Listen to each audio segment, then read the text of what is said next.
BMC batch 3 module 6 में मैं आप सभी का हार्दिक स्वागत करती हूँ।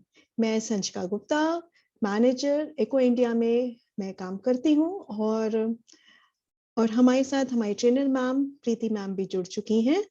पर सबसे पहले हमेशा की तरह मैं कुछ जनरल अनाउंसमेंट्स करना चाहूंगी।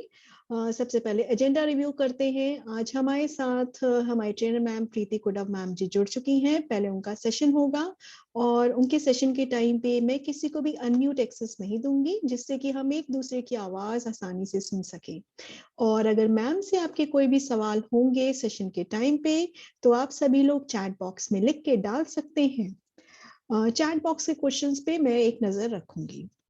मैम के सेशन के बाद हमारा Q&A राउंड होगा, क्वेश्चन एंड आंसर राउंड। उसमें मैं अनम्यूट एक्सेस दूंगी और आप सभी लोग अपने सवाल अनम्यूट करके मैम से पूछ सकते हैं या फिर अपने सवालों को चैट बॉक्स में लिख सकते हैं। अंत में हमारा हमेशा की तरह एक फीडबैक राउंड होगा, जिसमें मैं फीडबैक लिंक चैट बॉक्स में डालूंगी, इंग्लिश और मराठी लैंग्वेज में। सभी को फीडबैक फॉर्म जरूर भरना है।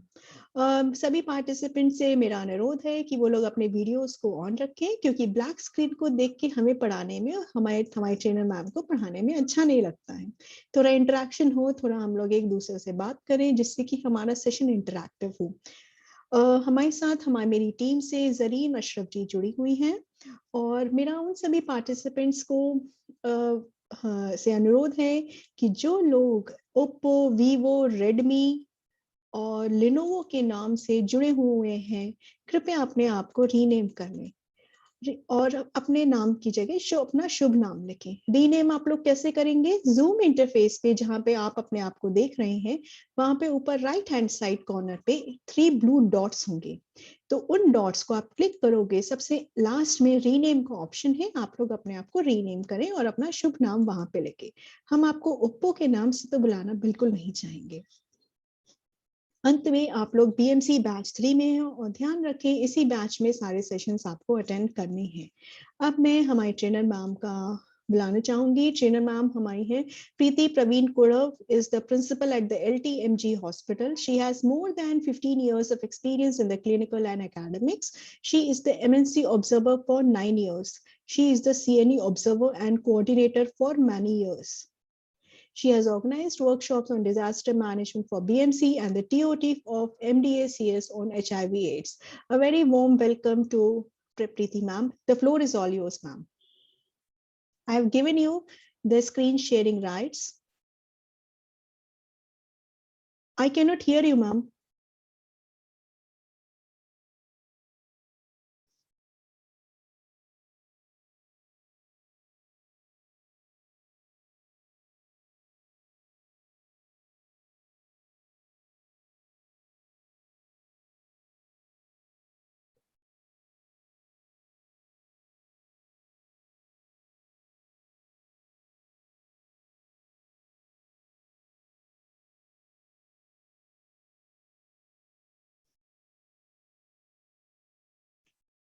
No, ma'am, I cannot hear you. You need to enable your audio, ma'am.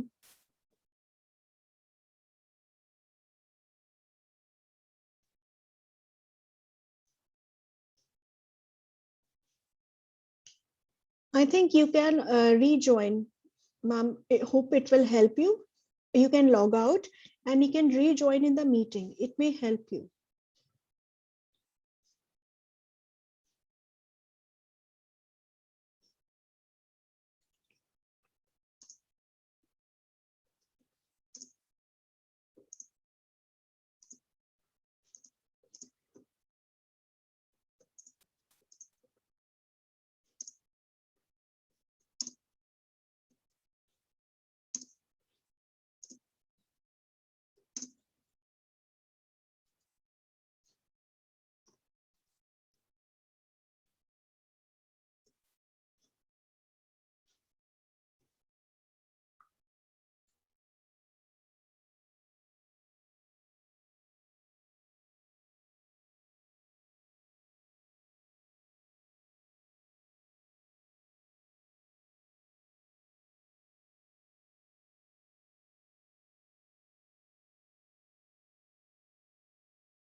Preeti ma'am, I have made you co-host.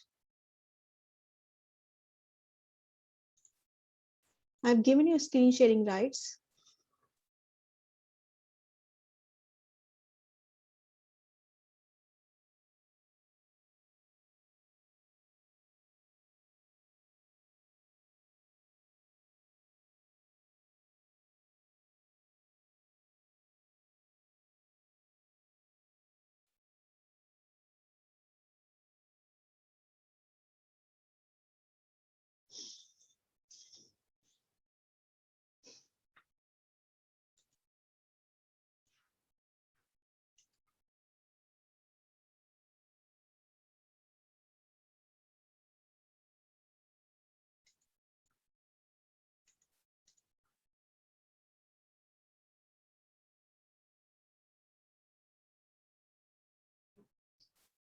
Ma'am, you are muted, ma'am.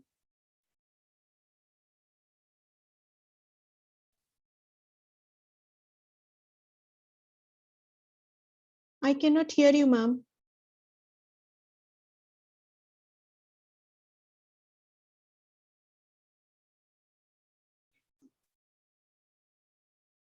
Zareen, can you hear me? Yes, Sanchika, you are audible. Can you help our trainer ma'am in resolving issue in any way? Maybe she's finding some technical issues.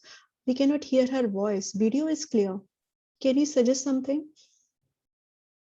Uh, uh, can we I am like seeing all these messages in the group. Like there is many of them are having this problem of no sound. So can we restart the meeting again? Like maybe this will help everyone out. एक second okay participants क्या आपको मेरी आवाज सुनाई दे रही है क्या आप chat box में लिख के बताएंगे Maybe you can give them the access of Yes. for unmuting yourself so that they can share Yes, their problem if they have any. Okay, Zareen, they are writing in the chat box that they are hearing my voice. So participants can hear my voice. Okay, so first issue is clear. There's no issues with my voice and video. Now the issue with the trainer ma'am. She's not connected her like mic. No, The mic is not connected on her end. yes, yes. Preeti ma'am, can you hear me? She's saying yes, but we are not able to hear us. Ma'am, maybe there is some problem with your earphone. Can you try like disconnecting the earphones? She's using the Bluetooth one. They sometimes Yes, create problems. yes, yes, yes. Let ma'am me आप call. अपना earphone निकाल दीजिए Preeti अपना ma'am, earphone disconnect कर दीजिए laptop में से आप laptop का speaker use करने की कोशिश करिए ma'am, Preeti ma'am, you please disconnect your uh, uh, earphones, switch off the Bluetooth from your laptop. Let me call you. maybe she's having problems with the earphone things that is why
Preeti ma'am, please speak.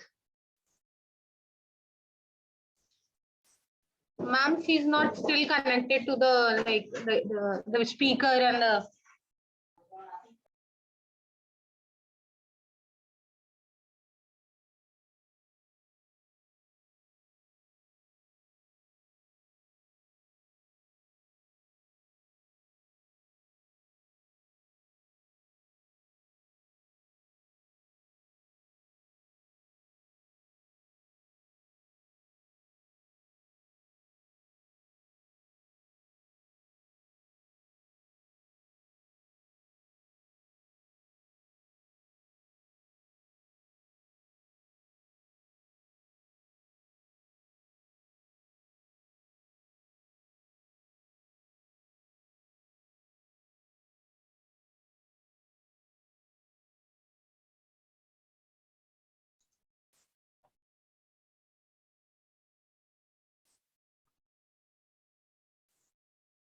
मेरा सभी participant से अनुरोध है कि कृपया थोड़ी प्रतीक्षा करें, जिससे कि हम प्रीति मैम से हम कनेक्ट कर सके।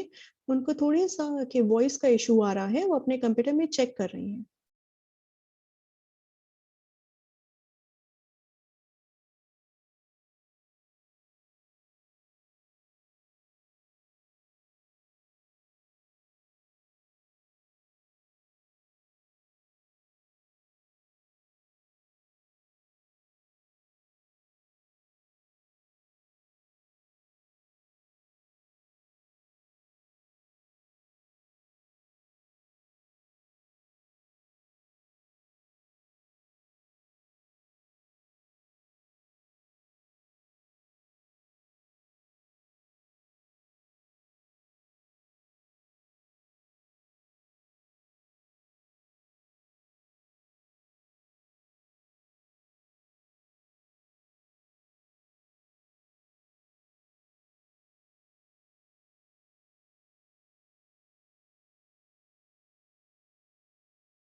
Preeti ma'am, I have given you co-host access.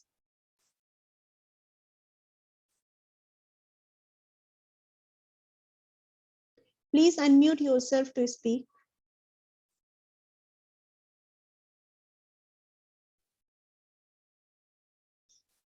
I cannot hear you, ma'am.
Hello, हाँ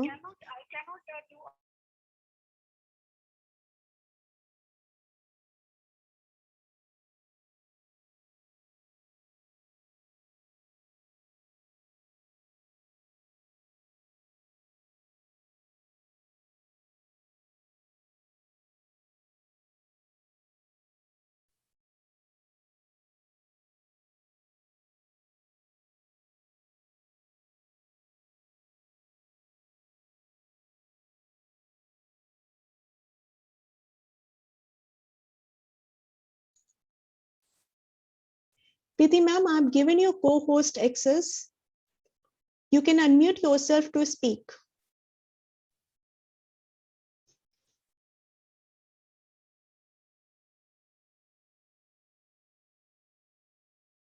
Ma'am, you unmute yourself from the other device as well.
Hello, madam. Can you hear?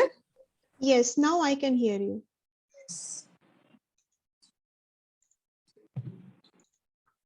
Please unmute yourself to speak, Preeti ma'am.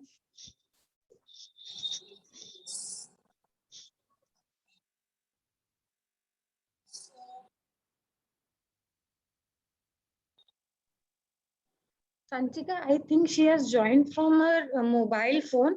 So maybe what we can do Yes, is we yes. can share the Yes. screen for her and she can present it. Yes. Like you can share the screen for her. Yes, yes, I will do that. This is what we have discussed with her. Preeti ma'am, are you going to present the slides or should I present the slide? Madam, please, please. Huh? You present the slide. Okay, okay, okay, good, good, okay.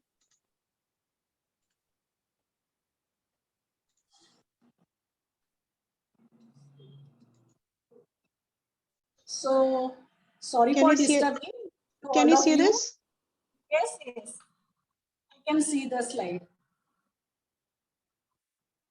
So, sorry to disturb the all participants. It was very difficult for me also. I cannot connect the Bluetooth, but now we'll start the session. This is module 6. Module 6. And module 6, we are going to study healthcare associated infection. So healthcare associated infections means the healthcare workers who are working with the patient, they are not given, but by doing some work, they give the infection. Next. Now this program is by IPC, and it's with this module is to acknowledge I acknowledge the sources like WHO, CDC, NCDC. This project is started, and really we are thankful to Dr. Pawan Kapoor and Dr. Sanjeev Singh and Dr. Nagalur. Now we'll see next.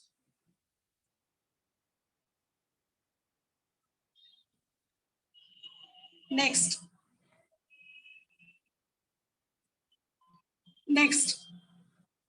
Now our objective, main learning objective is to understand different types of healthcare associated infection and to understand different types of prevention. म्हणजे आपण हे जे वेगवेगळ्या प्रकारे कामं करताना किती प्रकारचे इन्फेक्शन होऊ शकतात हेल्थकेअर वर्करमुळे आणि ते कसे आपण प्रिव्हेंट करू शकतो हे आपण इथे शिकणार आहोत. Okay, so next we'll see our objective, and from objective only we'll continue the program. Okay, now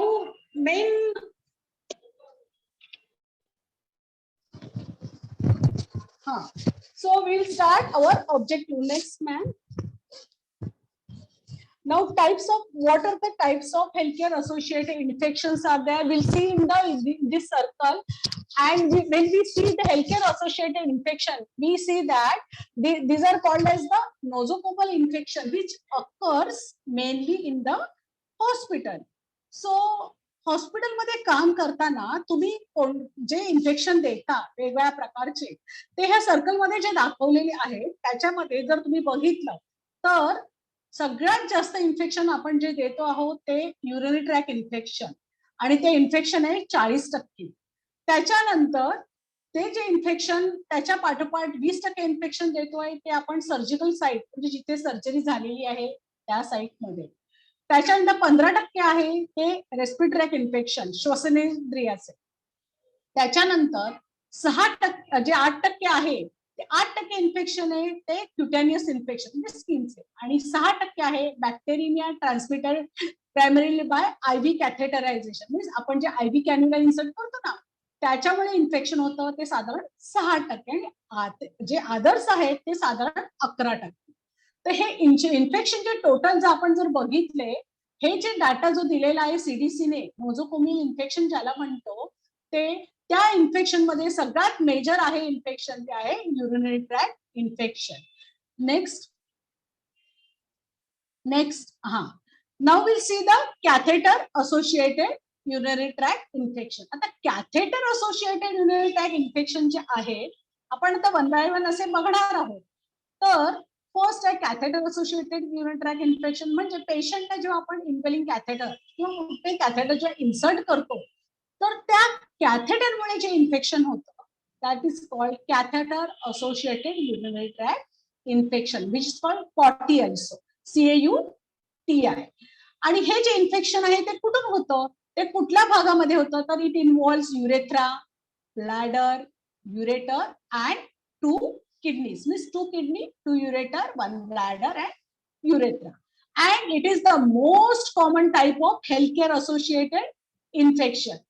Okay, now we'll see हे जे इन्फेक्शन आहे ते इन्फेक्शन जे होतं ते मेनली यूज होतं ते बाय इन्वेलिंग कॅथेटर. इन्वेलिंग कॅथेटर म्हणजे आपण जे कॅथेटर इन्सर्ट करतो आणि त्याच्यानंतर सेकंड जे इन्वेलिंग कॅथेटरच्या म्हणजे त्या ट्यूबच्या साईडला दुसरं जसे जिथून आपण नॉर्मल सलाईन 10 cc पुश करतो की नाही त्याच्यामुळे ते कॅथेटर काय होतं पुढे बलून तयार होतो जो इन द ब्लॅडर, आणि त्या बलून तयार झाल्यामुळे काय होतं तर कॅथेटर काही बाहेर येऊ शकत नाही. म्हणजे हा काय झाला, it is the most common type of healthcare associated infection because of use of indwelling catheter. आणि मोस्टली वॉर्ड मध्ये कुठे कोणाला इन्सर्ट केला जातो catheter, it is inserted for the chronic patient, post operative patient, म्हणजे त्यांना इन्सर्ट केलं जातं ना त्याच्यामुळे ते इन्फेक्शन होण्याचे चान्सेस जास्त आहे. So it is called CAUTI, catheter associated urinary tract infection. Next slide please. आता हे जे आहे catheter associated urinary tract infection आहे तर हे कोणाला होतं, woman, elderly patients, immuno compromise patient, हे जे आहे म्हणजे आपण इन्फेक्शन जे कॅथेटर खूप जणांना इन्सर्ट केलं जातं पण कोणाला हा जास्त प्रॉब्लेम होतो, who are the higher risk of getting CAUTI, तर आहे वुमन बायका म्हणजे त्यांचं मेन प्रॉब्लेम काय माहिती युरिन फिमेल जर बघितलं ना युरिनरी ट्रॅक जे आहे ते it's near by two the rectum so they are more risk that elderly patient म्हणजे त्यांची इम्युनिटी थोडी कमी झालेली असते ते पण कारण आहे ना देन इम्युनो कॉम्प्रोमाइज पेशंट म्हणजे त्यांची इम्युनिटी कमी झालेली आहे म्हणजे कोणाची कमी झालेली आहे तर कॅन्सर झालेले पेशंट HIV इन्फेक्टेड त्यांची इम्युनिटी काय कमी झालेली आहे आणि अशांना they are more high risk of developing कॉटिन आता ह्या पेशंट मध्ये जे पॅथोजन्स होतात कॉझिंग कॉटिन this catheter associated urine tract infection could be endogenous like vaginal meatal colonization or exogenous means what contaminated hands of healthcare workers or equipment म्हणजे आपण ही जेव्हा कॅथेटर इन्सर्ट करताना ते कॅथेटर व्यवस्थित रित्या इन्सर्ट केलं नाही म्हणजे प्रॉपर स्टराईल टेक्निक नाही वापरली आणि if the hands may be contaminated by the healthcare workers it may give infection to the patient. So who are the more risk of patient? Who are getting higher risk? The women, elderly patients and immunocompromised patients. Okay, next. आता हे बघा हे तुम्ही आता जेव्हा बघाल ना तेव्हा तुमच्या एक लक्षात येईल की कॅथेटर ह्याची एंट्री कॅथेटर इन्सर्ट केल्यामुळे इन्फेक्शन होण्याची एंट्री कुठून आहे तर एंट्री कुठून आहे तर फर्स्ट आहे आउटलेट बाहेर आउटलेट कुठे युरिनरी बॅगला अटॅच आहे हा त्याच्यानंतर युरिनरी बॅगची जी ड्रेनेज ट्यूबिंग बॅग जंक्शन आहे तिथून ते कॅथेटरला म्हणजे जे कॅथेटर इन्वेलिंग कॅथेटरला तिकडे अटॅच होतं ओके तिकडे जातं त्याच्यानंतर तिथून ते इन्फेक्शन जातं via indwelling catheter inside the bladder through ureter meato catheter junction म्हणजे एंट्री कुठून होते युरिनरी बॅग टू ब्लॅडर लक्षात आलं म्हणजे इन्फेक्शन व्हायला कसं हे इन्फेक्शन जर ते बॅग खाली ठेवण्याऐवजी म्हणजे we should keep it below the bed side पण त्याच्याऐवजी जर ती बॅग जर ती एंट्री तिथे करण्याऐवजी जर आपण ती म्हणजे ती बॅग वर ठेवली तर काय होऊ शकतं आतली युरिनरी बॅग मधली जी युरिन जी आहे ती युरिन ब्लॅडर मध्ये जाणार and patient will get catheter associated urinary tract infection. It is the portal of entry. Next. Now we'll see the catheter, how it is transmitted. So transmission extraluminal route and intraluminal route. आता extraluminal and intraluminal. आता intraluminal म्हणजे कोणाला break it, closed drainage, contaminated collection, bag urine, and extraluminal means early at insertion and late by capillary action. आता हे जे दोन्ही आहे these are also causing catheter associated urinary tract infection. Next. Then we'll see the one more.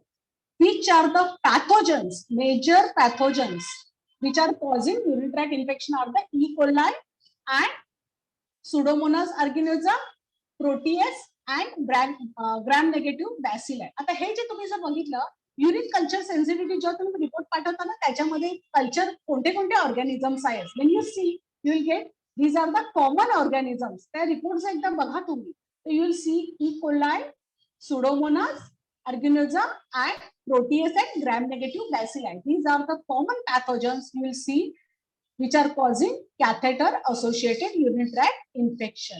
Next.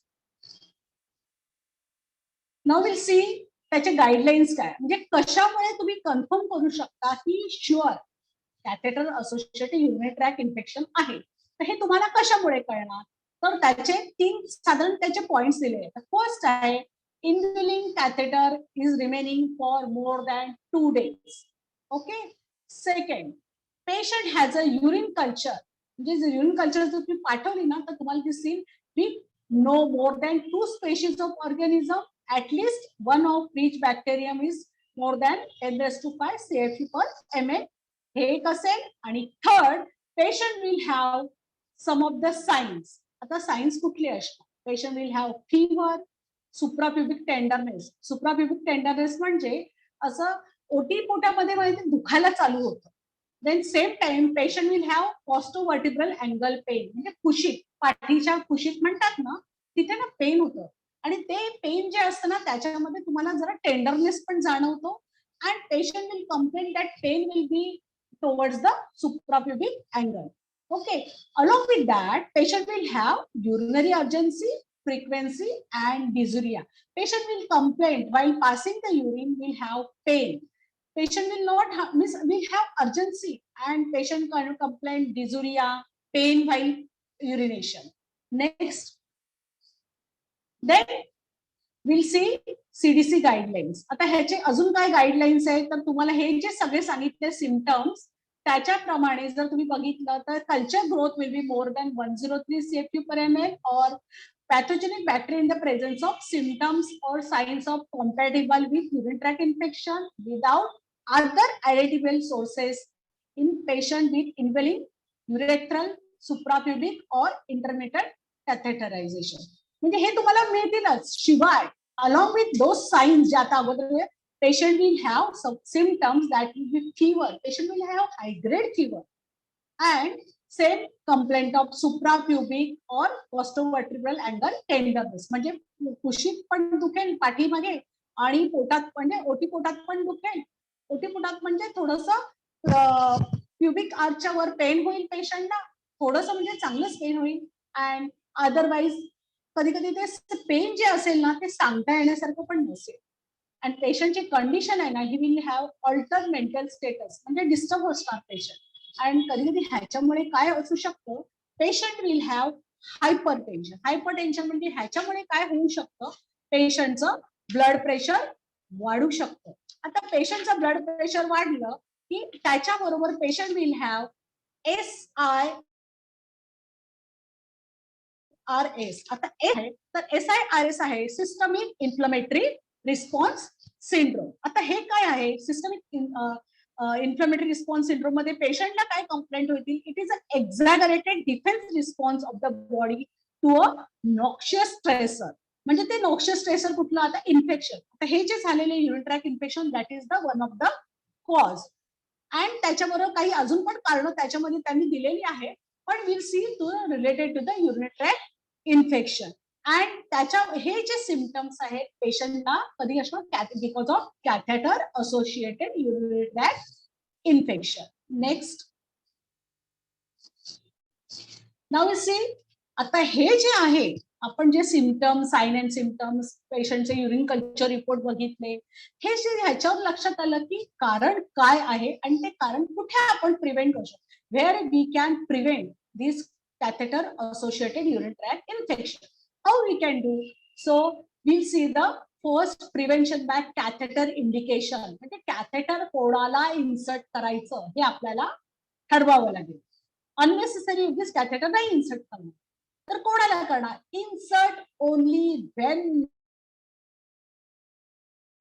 गरज असेल तरच catheter insert करायचं, unnecessary करायचं नाही. And left in place as long as necessary. म्हणजे तुम्ही ते कॅथेटर जे इन्सर्ट करणार आहात ते कॅथेटर किती वेळ इन्सर्ट करणार, तर गरजेपुरतच नॉट. आणि हे जे कॅथेटर इन्सर्ट करायचं म्हणजे पेशंटला युरिनरी इन्कॉन्टिनन्स म्हणजे काय, ब्लॅडरवर कंट्रोल नाही आहे, युरिनरी म्हणजे युरिन पास करताय म्हणून काय कॅथेटर इन्सर्ट करत नाही. This is not a management of urinary incontinence. And use of catheter in operative patient should not be done until necessary. म्हणजे हे जे कॅथेटर आहे हे कॅथेटर ऑपरेटिव्ह पेशंट जे ऑपरेशन करतात पेशंटला त्यांच्यामध्ये करायलाच पाहिजे असं काही कंपल्सरी नाहीये. त्याच्यानंतर remove the catheter from operative patients within 24 hours unless indication for continued use. म्हणजे तुम्हाला जर कॅथेटर वाटला आता गरज नाहीये, 24 तास झाले पेशंटचं ऑपरेशन झाल्यानंतर आणि मग गरज नाहीये तर मग कशाला इन्सर्ट करायचं, मग तुम्ही ते काढू शकता. नेक्स्ट ओके नाउ अजून एक काय आहे कॅथेटर इन्सर्शन. आता तुम्हाला आता अगोदर काय सांगितले कॅथेटरचे इंडिकेशन गरज काय ते सांग. आता आपण बघणार आहोत कॅथेटर इन्सर्शन. का कॅथेटर आपण इन्सर्ट करणार आहोत, म्हणजे कोणत्या पेशंटना कॅथेटर इन्सर्ट करणार तर ते तेव्हा आपण काय काळजी घेणार. What we can do. First we have to maintain hand hygiene before inserting the catheter. आपल्याला काय करायला पाहिजे. Hand hygiene. हँड हायजीन मध्ये आपण शिकलो आहोत की 6 स्टेप्स आहेत. कसे हात धुवायचे, कसं म्हणजे हात धुताना कसं दोन्ही हात चोळा, साबण घेऊन दोन्ही हातावर हात चोळायचा, नंतर पाठच्या बाजूला, नंतर सगळी बोट, त्याच्यानंतर अंगठा आणि बोटाचे टोक, म्हणजे पूर्ण जे आहे ते आपण काय करायचं ते वॉश करायचं. आणि दॅट शुड बी म्हणजे सोपने हँड वॉशिंग करताना we are wash doing hand hygiene we have to do at least 3 minutes and we have to use aseptic protocols. So what are those protocols? म्हणजे ते hand hygiene झाल्यानंतर we have to use you have to use protocols, and that protocols contains we have to use sterile gloves. Gloves should be sterile. We have to use drip sponges wipe करायला. Then antiseptic solution for periurethral cleaning म्हणजे and lubricant jelly, full PPE kit. हे जर तुम्ही वापरलं तर पेशंटला अजिबात urinary tract infection होणार नाही. आणि क्लिनिंग पण करण्याची पद्धत whatever whenever we are cleaning the urethral meatus we have to clean from inside to outside, not outside to inside. Otherwise, what will happen? We are giving ascending infection to the patient. To prevent that, we have to clean from inside to outside. Then, indwelling catheter should be secured to prevent movement and urethral traction.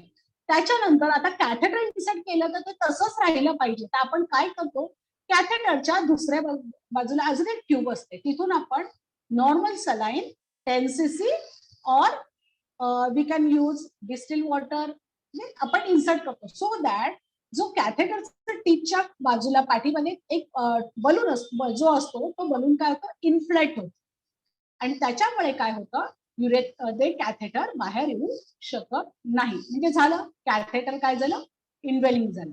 Okay next. Then catheter maintenance. आता झालं catheter insert झालं, we have to maintain the catheter. Unnecessary ठेवायचं नाही. Prevention म्हणजे indication बघितले, catheter insert करण्याची procedure बघितली, we have seen. But how will maintain the that catheter. How will do the maintenance. First maintain a close drainage system. म्हणजे कुठेही कॅथेटरचं tip पण काय झालं नाही पाहिजे, ओपन राहिलं नाही पाहिजे. आणि समजा जर झालं चुकून डिस्कनेक्ट झालं कॅथेटर, म्हणजे युरिन बॅगची जी ट्यूब आहे ना त्याच्यातून जरी झालं डिस्कनेक्ट झालं किंवा सपोज लिकेज झालं, leakage occurs, replace the catheter and collection bag. Immediately you have to change the catheter and collection bag. कारण काय होऊ शकतं, you are going to give ascending infection. Okay. Then अजून एक महत्वाची गोष्ट तुम्हाला सांगायची आहे की कॅथेटर मेंटेन करताना लक्षात ठेवायचं, do not king the catheter. Catheter कधीही किंग करायचं नाही. किंग केल्यामुळे काय होऊ शकतं ते पण आपण बघूया. आणि त्याच्याबरोबर not only that catheter, collecting tube आहे ना ती पण तुम्ही किंग करायची नाही. Keep it. आणि दुसरी गोष्ट, ह्या दोन्ही आहेत कॅथेटर अँड कलेक्टिंग ट्यूब, ह्या ज्या आहेत ट्यूब ह्या तुम्हाला ब्लॅडरच्या खालच्या लेवलला ठेवायचं. आणि खालच्या लेवलला का ठेवायचं, आणि वरच्या लेवलला जर तुम्ही पकडलं, वर बॅग जर पकडली तर what will happen, that urine will go into the bladder and patient will have urinary tract infection. That is called ascending urinary tract infection. आणि आपल्याला ते इन्फेक्शन काय करायचं, प्रिव्हेंट करायचं. म्हणून केव्हाही ती जी कॅथेटर आणि कलेक्टिंग ट्यूब जी आहे तिथं क्लीन करायची नाही, आणि ती आपल्याला ते पूर्ण ब्लॅडरच्या खालच्या बाजूला ठेवायचं आहे. आणि महत्वाची गोष्ट, युरिन पुन्हा बॅग मध्ये जाऊ नये म्हणून, पुन्हा त्या कॅथेटर मधून इनसाइड द ब्लॅडर जाऊ नये म्हणून you have to empty the urine bag regularly. लक्षात आलं. हे तुम्ही तिसरी गोष्ट, that is called catheter maintenance.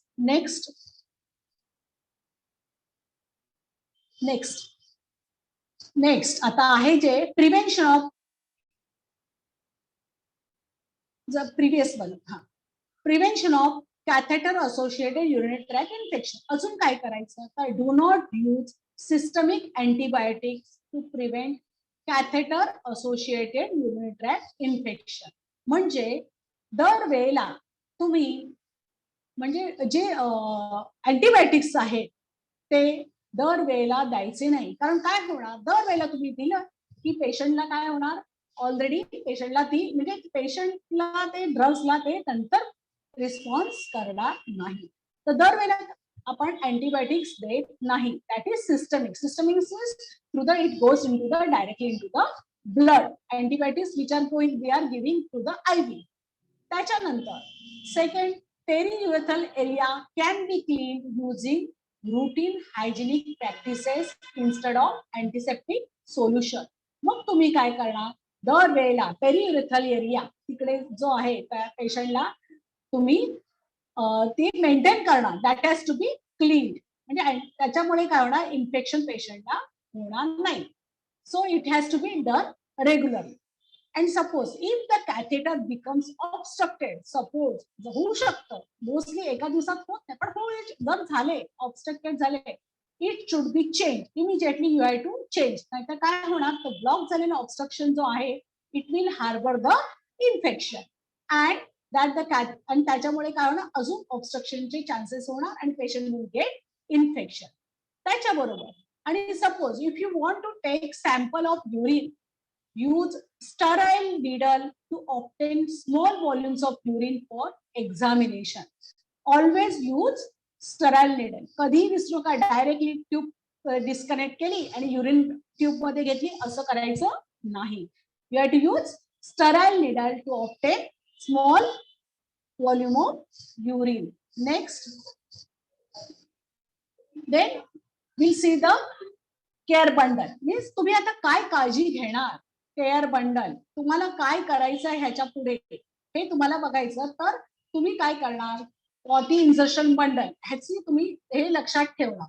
तर तुम्ही काय करणार, first verification of need prior to insertion. म्हणजे तुम्हाला गरज वाटते आहे का, ओके, हे तुम्ही लक्षात घेणार. त्याच्यानंतर युरिनरी रिटेन्शन ऑब्स्ट्रक्शन. आता ते कोणते आहेत, युरिनरी रिटेन्शन ऑब्स्ट्रक्शन आहे, सिव्हिअर इमोबिलिटी असे जर पेशंट असेल अशाला तुम्ही देणार ना. Then lack bladder control, then patient request end of life, म्हणजे whatever these are the not whatever but verification. तुम्ही गरज बघणार आणि त्याच्याप्रमाणे केअर देणार. त्याच्याबरोबर you will give peri operative, म्हणजे काही सिलेक्टेड सर्जिकल प्रोसिजरच्या वेळेला पण गरज असते आणि तेव्हा ते इन्सर्ट केलं जातं की after surgery it has to be remove. Then assisting with pressure ulcer healing for incontinent patient. म्हणजे प्रेशर अल्सर म्हणजे जेव्हा पेशंटला बेडसोर ज्याला म्हणतात ना, त्याच्यामध्ये अशा केसेसमध्ये पण हिलिंग होण्यासाठी पण पेशंटला जर समजा इनकॉन्टिनन्स असेल तर त्यांची जे अल्सर जे बेडसोर झालेला अल्सर आहे ते हिलिंग होण्यासाठी पण you are going to give you are going to insert the catheter. Next, insert urinary catheter using aseptic technique. तर तुम्ही काय करणार आहात, हे कॅथेटर असेप्टिक टेक्निक मेंटेन करणार. तुम्हाला सगळं पीपी किट सांगितलेलं आहे, हँड हायजीन सांगितलंय. हँड हायजीन करताना काय सांगितलं तुम्हाला, 6 स्टेप्स तुम्हाला फॉलो करायचे आहेत. How to clean your hands. तर it is same like a surgical procedure. आता that has to be maintain. Then while inserting the catheter, you have to see the insertion kit, which should contain sterile gloves, drapes, cleaning and whatever cleaning supply means. Whatever means what required. You require antibiotic solution, antiseptic solution like the Savlon to cleaning for that. Along with that, you have to clean it by normal saline. Whatever you are going to use, you have to use it by in sterile technique. And next is the main important, when you are using lubricant, this lubricant should be sterile and that catheter which you are using that has to be sterile. Means same time when you are going to insert the catheter, same time you have to open the catheter. Along with that, drainage bag should be also, it should be sterile. Next, then maintain urinary catheter based on recommended guidelines. आता हे कसं maintain करायचं, तर secure catheter to prevent irritation of the urethra. म्हणजे catheter असं secure करायचं त्याला, आणि ते अजिबात खेचलं गेलं नाही पाहिजे पेशंटला. म्हणजे कसं ते जे whatever catheter you are inserting the catheter आणि थोडं हल्लं तरी पेशंटला पेन होऊ शकतं. म्हणून ते इरिटेशन होऊ नये म्हणून ते कॅथेटर कसं करायचं, फिक्स करायचं. म्हणजे बाजूला त्या कॅथेटर बाहेरच्या बाजूला you can apply sterile, means not sterile but you can adhesive bandage, you can apply adhesive tape, you can apply and maintain and unobstructed flow. म्हणजे युरिनचा फ्लो कसा आला पाहिजे, सरळ खालच्या बाजूला गेला पाहिजे आणि it should not be obstructed. Maintain drainage bag below the level of bladder and of the floor. म्हणजे ती जी ड्रेनेज बॅग आहे, युरिन बॅग आहे, ती कुठे आली पाहिजे, खालच्या बाजूला आली पाहिजे. ओके. त्याच्यानंतर you will perform hand hygiene before and after each patient contact. आणि जेव्हा जेव्हा तुम्ही पेशंटला हात लावणार, पेशंटचं कॅथेटर चेक करायला देणार, you have to clean your hands before and after procedure.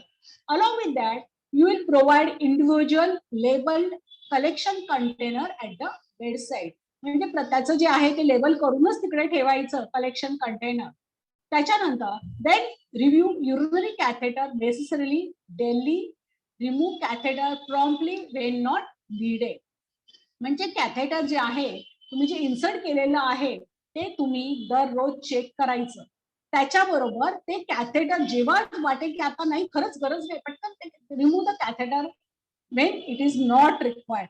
ते कॅथेटर जास्त ते अननेसेसरीली उगीच पेशंटला ठेवायचं नाही. नेक्स्ट, त्याच्याबरोबर कॉटी मेंटेनन्स बेंडल. म्हणजे तुम्हाला जर catheter associated urinary tract infection हे जे आहे त्याचं मेंटेनन्स कसं करायचं, तर डेली डॉक्युमेंटेड असेसमेंट. म्हणजे दर दिवशी तुम्ही त्याचं काय करायचं, ऑब्झर्वेशन करायचं आणि त्याचं ऑब्झर्वेशन केलेलं काय करायचं, त्याची गरज आहे का हे पण ऑब्झर्व करायचं आणि त्याचं तुम्ही डॉक्युमेंटेशन म्हणजे दरवेळेला तुम्ही ते त्याचे नोट्स नर्सिंग नोट्स मध्ये लिहून ठेवायचे. त्याच्याबरोबर कॅथेटर तुमचं ते catheter should be secured, device to secure catheter in place. म्हणजे तुम्ही ऍडेसिव्ह टेप बाहेरच्या बाजूला लावू शकता. त्याच्या then same time you have to maintain hand hygiene whenever before and after the procedure, whenever you are going to touch the patient, whenever you are in contact with patient, you have to wash your hands before and after. म्हणजे दोन्ही वेळेला तुमचं झालं पाहिजे. त्याच्याबरोबर you have to clean you have to maintain the marital hygiene. Means तुम्हाला perineal care द्यायची आहे आणि that care has to be given perform with soap and water. Next आहे जे ड्रेनेज बॅग नेहमी रेग्युलरली एम्प्टी करायची आहे आणि त्याच्यामुळे काय एवढं सगळं हे मेंटेन केलं तुम्ही की automatically unobstructed flow will be maintain. Next now will C. आता हे जे बघितलेले आहेत ना, आता हे जे टेबल तुम्ही जर बघाल तर तुमच्या लक्षात येईल की infections are a leading cause of illness and death in long term care facilities. म्हणजे जर तुम्ही बघितलं पेशंट ऍडमिट झालेला आहे, patient had come for care आणि त्याचं जे मेन कॉज राहिलं बाजूला ते तर ट्रीट करायचंच आहे. पण सपोज पेशंटला catheter associated urinary tract infection झालं तर काय होणार, तर त्याच्यामुळे patient will be his hospitalization will be prolong. आता ते प्रलॉंग झालं की झालं पेशंट, मग काय आला पेशंट झाले 10 दिवस, म्हणजे त्याचं जे ऑपरेशनची जी गोष्ट आहे ती 2-3 दिवसामध्ये जी क्लिअर होणार आणि पेशंट घरी जाणार. पण ह्या इन्फेक्शनमुळे काय होईल, त्याचं हॉस्पिटलायझेशन काय होणार. आता ह्याला पण ट्रीट करायचंय ना, आता catheter associated urinary tract infection झालंय तर ते ट्रीट करण्यासाठी अजून त्याचं काय होणार, हॉस्पिटलायझेशन वाढणार. आणि दिस इन्फेक्शन इन्क्लूड जे मेन आहे ते catheter associated urinary tract infection. तर ह्याच्यासाठी काय करायचं, ते ह्याच्यासाठी रेग्युलर म्हणजे गरज नाहीये. आपल्याला कळलं की पेशंटला कॅथेटर म्हणजे हे जे आहे ते इट शुड बी रिमूव्ह करायचं. Then you have to aseptic insertion करायचा, यूज रेग्युलर. आणि तुम्हाला पेशंटला रेग्युलर असेसमेंट करायची आहे, पेशंटला काही नाही ना, काही प्रॉब्लेम नाही ना, हँगिंग नाही ना, पेशंटला ताप नाहीये ना. अँड त्याच्याबरोबर ह्याचं ट्रेनिंग तुम्ही स्वतः पण घेतलेलं पाहिजे कॅथेटर केअरचं. Same time this training has to be given to the other means who are attending to the patient. आणि सपोज पेशंटला जर इनकॉन्टिनन्स आहे तर काय करायचं, त्याचं केअर प्लॅन करायचं. आता हे जे केअर प्लॅन करणार आहात तर ते कसं प्लॅन करणार, तर ते इनकॉन्टिनन्स आहे म्हणून काय आयुष्यभर कॅथेटर नाही ना आपण ठेवू शकत. तर आपण काय करणार आहात, तर पेशंटला इन्फेक्शन होऊ नये म्हणून तुम्ही त्याच्यावर लक्ष ठेवायचं, त्याचं ड्रेपिंग म्हणजे त्याचं जे हे आहे दरवेळेला कॅथेटर म्हणून आहे म्हणून त्याच्यावरच कॉन्सन्ट्रेट, त्याला पेशंटला इनकॉन्टिन्युअस म्हणून कॅथेटर नाही करायचं, त्याचं प्लॅनिंग करायचं आणि त्याप्रमाणे ते इम्प्लिमेंट करायचं. So appropriate indication for indwelling catheter जे आहे त्याच्यासाठी आपल्याला catheter removal, aseptic insertion, use regular assessment and training of catheter care plus incontinence care planning पण करायचं आहे. Next then we'll see the surgical site infection. आता surgical site infection, आता हे झाले आपण आतापर्यंत जे बघितले ते म्हणजे CAUTIs catheter associated urinary tract infection, जे आपल्या हॉस्पिटलायझेशन मध्ये जास्त प्रमाणात आहे, around 40%.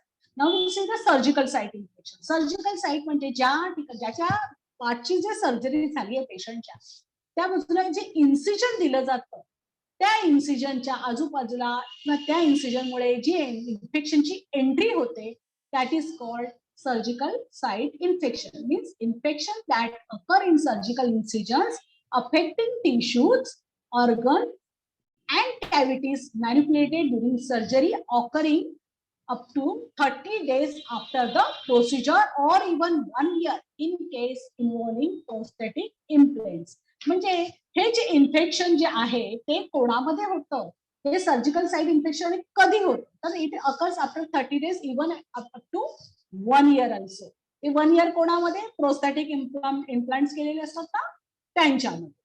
And divided as superficial incisional, deep and organ. Okay, तर मग हे जे आहे हे इन्फेक्शन जे होतं सर्जिकल साइटला हे किती आहे, तर that is up to 0, it is from 0.5% to 15%. Next,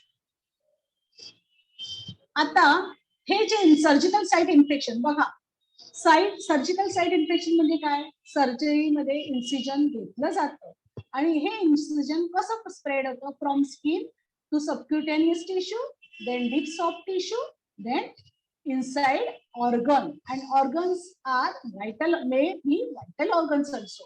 So incisional infection start from skin to organ. Next, आता हे जे आहे सर्जिकल साइट इन्फेक्शन हे कसं होतं, म्हणजे पहिला आपण first will see the superficial incisional. Okay, तर हे काय आहे, तर आहे ड्रेनेज फ्रॉम सुपरफिशियल इन्सिजन, म्हणजे ड्रेन होतं ना जे पेशंटचं इन्सिजन दिल्यानंतर जे ड्रेनेज होऊ शकतं, दॅट इज असं वन कॉज. देन पेशंटला काय होऊ शकतं, म्हणजे ड्रेनेज येतं, then patient will complaint of pain, and पेनचे स्केल आहे 0 to 10, म्हणजे हे पेन कोणत्या स्केलमध्ये येतं ते पण बघायला पाहिजे. Then patient will have tenderness, आणि पेशंटला असं थोडंसं ते तो भाग आहे ना तो थोडासा कडक जाणवतो.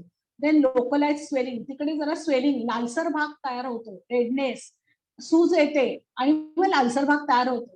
आणि ते जर तुम्ही सॅम्पल घेतलं आणि तुम्ही चेकिंगला पाठवलं जर ड्रेन सॅम्पल, तर it will patient will you will come to know the culture which when you are going to send that sample you will get the sample report and you will get the you will come to know the type of infection. Next, then पहिला आपण first करूया superficial. आता हे second आहे ते deep इन्सिजनल. तर deep इन्सिजनल मध्ये काय येतं, तर infection that occurs within 30 days. Okay, आता हे 30 days आहे, तर त्या 30 days मध्ये काय होऊ शकतं, तर patient will have first discharge from muscles and facial layers. आता फर्स्ट डिस्चार्ज म्हणजे कसा येलोइश असं पस येतं, पू ज्याला म्हटलं जातं, तो कसा बाहेर येतो. अँड त्या बाजूची ऊन जे आहे सर्जिकल इन्सिजन घेतलेलं आहे that wound will be having spontaneous gaping of wound. Means you will see the stitches which are taken that gets separated. and patient will have fever above 38 degrees centigrade, pain, tenderness of that area, and culture report will come positive. Next, हे झालं. आता मी superficial सांगितलं, त्याच्यानंतर deep सांगितलं, and main here is the organ or space infection. It occurs in the organ which was operated on within 30 days. आणि इथे पण same होतं, first discharge from organ spaces and along with that abscess or signs of infection seen on imaging when USG or CT scan is done. You will get the sign, you will come to know that, you will see the abscess and you will patient complaint of sign and symptoms of infection also, and the culture report will come positive. Next, surgical site infection. and now this surgical site infection, आता तुम्हाला मी सांगितलं superficial, deep, आणि third is organophagia. So these are the three types of which we had seen. Now this infection, how it occurs, how it depends on type of surgery. कोणत्या प्रकारची surgery झाली आहे, location and length of operation, किती वेळ surgery झाली, आणि तो सर्जरीचा भाग कोणता किती इन्व्हॉल्व झालेला आहे. देन पेशंटला कोणत्या which are the antibiotics received by the patient, extent of contamination आणि केवढा किती भाग कंटॅमिनेट झालेला आहे.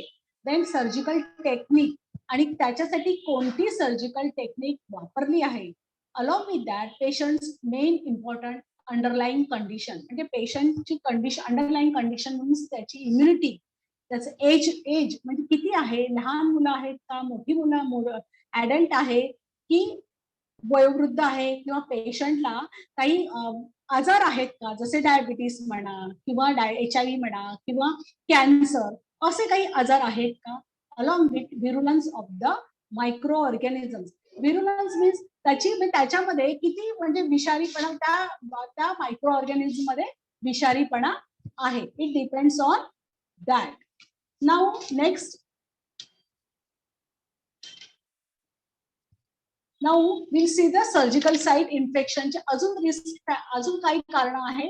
तर अजून काय कारण आहे तर त्याच्यामध्ये रिस्क फॅक्टर्स. आता रिस्क फॅक्टर्स कोणते आहे, पेशंटला रिस्क फॅक्टर्स कोणते आहे, host factors, then extreme of age, malnutrition, underlying condition, म्हणजे हे सगळे जे आहे ते that also causing infection means more worsen. Next, then surgical procedure. आता कुठली सर्जिकल प्रोसिजर, आता करताना काय करायला पाहिजे सगळं ते आलं, surgical site infection. But surgical procedure, surgical wound is clean, contaminated, dirty. म्हणजे तुम्ही जी वुंड बघाल तर ती कशी आहे, क्लीन आहे, क्लीन आणि कंटॅमिनेटेड आहे का, पूर्ण कंटॅमिनेटेड आहे का, आणि खराब, हे तुम्ही चेक करणार. Then along with that implant आहे का, प्रोस्थेसिस आहे का त्याच्यात इन्सर्ट केलेल्या पेशंटला. देन टेक्निक कोणती कशी वापरलेली आहे का, गुड आहे का, स्टराईल आहे का, स्टराईल सर्जिकल टेक्निक वापरली का नाही, तर पुअर सर्जिकल टेक्निक, हे पण one of the cause. Then duration of surgical procedure, किती वेळ सर्जरी झाली, it depends upon the time also. Along with that, sometimes if the patient gets hematoma or the wound become necrosis, it also causes worsen the surgical site infection. Next, then we'll see the pre-operative preparation. जर suppose तुम्ही आता आपण एक surgical site infection होण्याचे कारण बघतो आहोत, तर त्याच्यामध्ये हे मेन आहे pre operative preparation. Actually before prior surgery, skin has to be prepared. Prepared means what? त्याच्यामध्ये काय करायला पाहिजे तर क्लिनिंग वगैरे करायला पाहिजे. जर सपोज इनएडिक्वेट स्किन प्रिपरेशन झालं असेल, शेविंग केलं नसेल, because shaving means what, the skin had about the skin there is hair, and because of hair harbors the microorganism. So if the shaving is not done, that also causes surgical site infection. Along with that, if the patient had not received or inappropriate antibiotic prophylaxis, then patient will have surgical site infection. Next,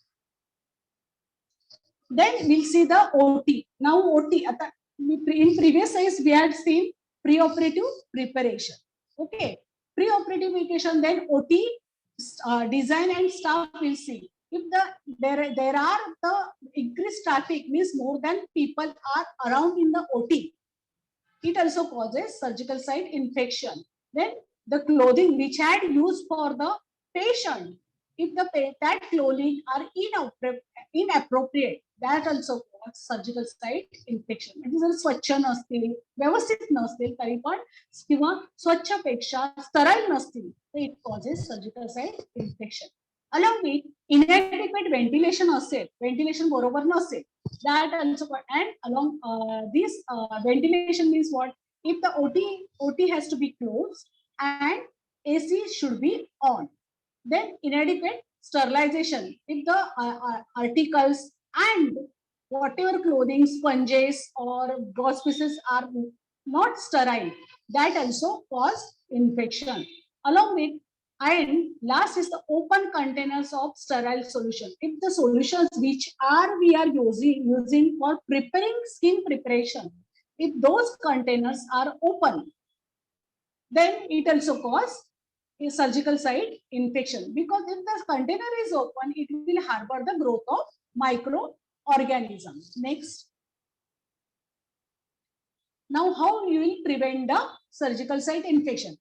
आता तुम्हाला तर लक्षात आलंय की infection, surgical site infection का होत आहे.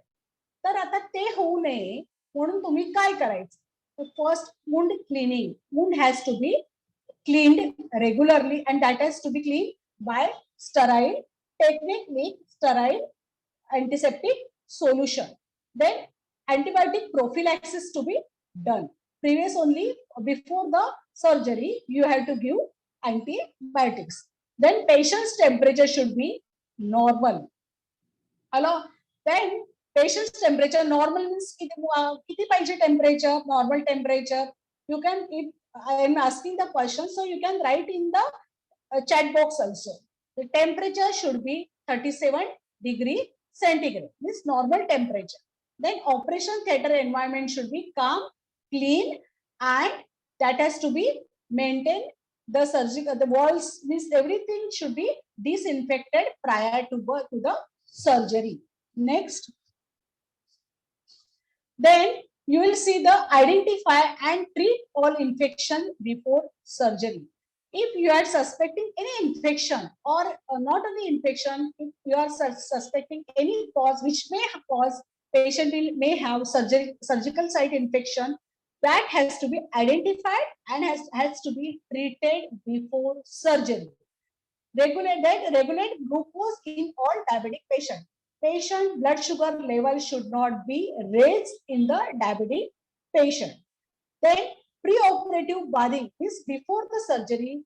Patient has to be taken early morning bath by plain medicated soap.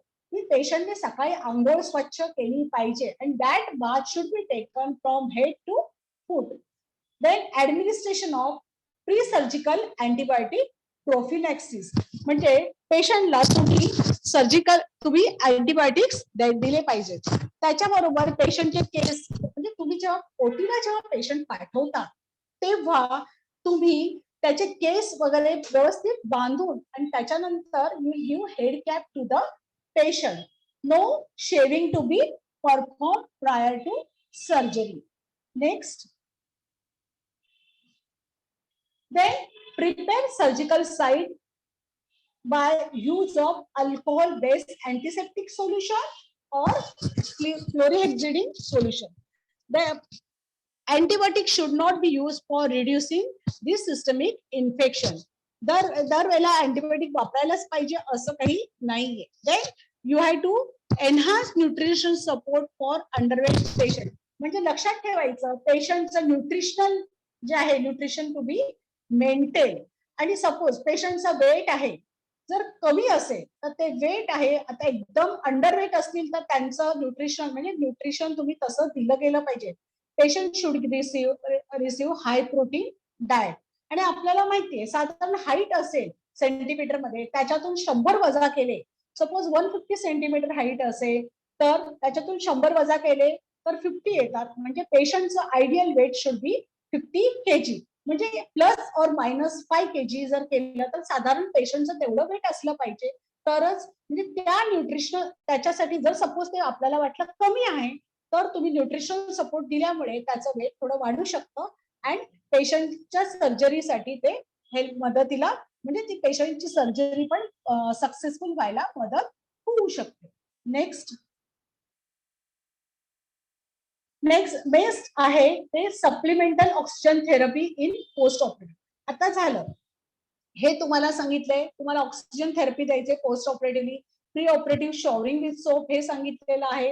म्हणजे महत्वाचे घटक जे आहेत जे रिक्वायर्ड आहे पेशंटला की त्याच्यामुळे सर्जिकल साईट इन्फेक्शन होणार नाही. तर त्याच्यामध्ये आहे post operative oxygen therapy, pre operative bath with soap, then administration of parenteral antibiotic prophylaxis and diabetes असेल पेशंट तर ग्लुकोज कंट्रोल असलंच पाहिजे, हे तुम्हाला लक्ष दिलं पाहिजे. नेक्स्ट पेशंटचं जे सर्जरीच्या वेळेला तुम्ही जर म्हणाल की peri operative normotherapy means surgery peri operative जी प्रोसिजर म्हणजे जेव्हा सर्जरी चालू आहे त्यावेळेला पेशंटचं टेम्परेचर नॉर्मल असलं पाहिजे and wound handling and drapes कसे केले पाहिजे तर स्टराईल युजिंग असेप्टिक टेक्निक तुम्ही पेशंटला हँडल केलं पाहिजे. आणि सेम टाइम त्यावेळेला अवॉइड हेअर रिमूव्हल, त्यावेळेला ते सर्जिकल साईटच्या बाजूला जर केस तुम्हाला थोडंफार जर दिसलं तरी तो प्रयत्न केला नाही पाहिजे. Avoid hair removal. नेक्स्ट हे झाले तुम्हाला सर्जरीचे. म्हणजे फर्स्ट त्याच्यात आपण काय बघितलं catheter associated urinary tract infection. त्याच्यानंतर आपण काय बघितलं सर्जिकल साईट इन्फेक्शन. आणि थर्ड आहे ventilator associated pneumonia. Patient is on ventilator तर अशा पेशंट मध्ये तुम्हाला लक्षात येईल की काय इन्फेक्शन होऊ शकतं. मेजर त्याला म्हटलं जातं न्यूमोनिया. तर न्यूमोनिया म्हणजे काय होणार तर will see ventilator associated pneumonia काय आहे तर is an infection which develops in the lung because of prolong use of ventilator. म्हणजे हे जे इन्फेक्शन कुठे होतं लंग्स मध्ये होतं. कशामुळे होतं प्रॉलॉंग यूज ऑफ व्हेंटिलेटर. त्याच्यानंतर it has a high fatality rate though comorbid condition can confound the rate. म्हणजे ह्याच्यामध्ये पेशंटला जास्त रिस्क आहे आणि जर सपोज पेशंटची जर कोमॉर्बिड हिस्ट्री असेल म्हणजे जसे डायबिटीस कॅन्सर तर त्यांच्यामध्ये तर आणि मोठ्या प्रमाणात होऊ शकते. सो नेक्स्ट आता हे काय आहे न्यूमोनिया कसं होतं तर it occurs due to micro organisms travelling from stomach upper respiratory tract to the lungs to cause infection. म्हणजे हे इन्फेक्शन जे आहे तो कुठून होऊ शकतं तर infection can go from stomach also and from lungs also. आणि लंग्स मध्ये पण कुठून upper respiratory tract. Okay then micro organism काय करतात तर हे आले मायक्रो ऑर्गॅनिझम काय करतात इट कोलोनायझेस स्टमक. म्हणजे त्यांची ग्रोथ होते त्यांचं मल्टिप्लिकेशन होतं तर कुठे होतं तर होतं स्टमक मध्ये होतं upper airway bronchi to cause infection. म्हणजे जवळपास जे आता स्टमक मध्ये होतं अप्पर एअरवे ब्रॉन्काय तिथे ते ग्रोथ होऊन काय तर कोलोनायझेशन होऊन इन्फेक्शनचं जे रेट आहे तो काय होतो वाढतो. आणि ह्याचे रूट काय आहे तर त्याचे रूट्स आहेत ट्रान्समिशनचे दोन आहेत एंडोजिनियस अँड एक्झोजिनियस. एंडोजिनियस म्हणजे inside that is ENT and digestive आणि एक्झोजिनियस म्हणजे बाहेरचे कंटॅमिनेटेड ट्यूब्स. नेक्स्ट तर दिसते endogenous factors you can see in this slide. आता एंडोजिनियस म्हणजे कुठे कुठे आलं inside upper respiratory tract colonisation gastric colonisation and underline जर सपोज पेशंटचं एज अबाव 60 असेल underlining illnesses like ARDS acute respiratory distress syndrome COPD chronic obstructive pulmonary disease हे झाले एंडोजिनियस फॅक्टर्स. आणि तुम्ही एक्झोजिनियस बघितले तर ते आहे रिइंट्युबेशन.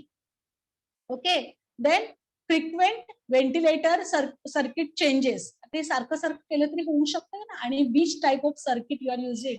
Then close or open aspiration, nasogastric tube, supine position, enteral feeding म्हणजे तुम्ही देता ना Ryle's tube feeding, then jejunostomy feeding, हे सगळे आहेत त्याच्याबरोबर.